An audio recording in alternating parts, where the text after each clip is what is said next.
You think oil's next move is higher and higher by a lot by the end of 2017. What are you seeing, and what's the catalyst?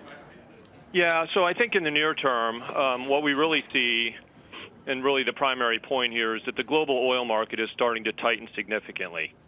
And so where that's really showing up is in, sort of the medium and sour side of the market, right? So in various grades, Dubai, Mars Blend, Southern Green Canyon, et cetera, right? And so I think what's important to understand is that when OPEC takes barrels out of the market, they typically take some of their lower quality barrels out of the market, the medium sour blends. And so that's the first side of the market that really starts to see significant tightness as the OPEC quota reductions start to bite. And so the point is, over the course of the last 4 and 6 weeks, we've started to see a meaningful reduction in those volumes, thereby making them more scarce. And as a result, the spread between things like Dubai and Brent and things like Mars and LLS and WTI, right, have started to tighten dramatically. Right. What if there was some announcement tomorrow that there would be a border tax and refiners would be subject to it? What would that do to your forecast for WTI? Well, it would probably accelerate, right, on the actual oil side of it. I'm not sure it'd be good for some of the refiners, but it would likely accelerate the upside in oil domestically, right, fairly quickly. So I think where we sort of come out on this, right, is that, if I go back to the last interview back in November, oil was $45 a barrel. Today, oil is $53 a barrel.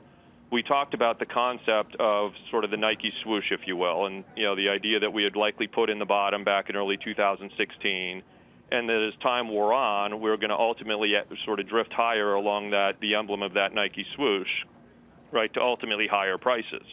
We think that's effectively what's happening here.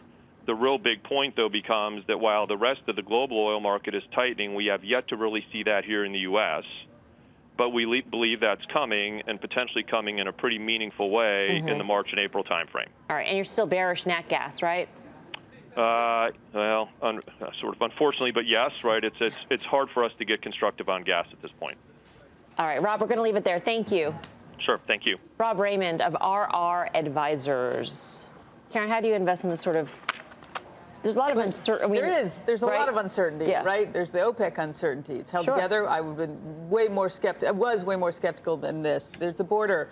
I have Golar's my biggest bet in the energy space. It moves with oil, but it's really not tied to oil in the medium to longer term. I missed the ride up in energy. I don't have a lot of exposure. Right. We are concerned about the retailers and a border adjustment tax because we don't know what is going to happen with the border adjustment tax. Does that mean that you also stay away from?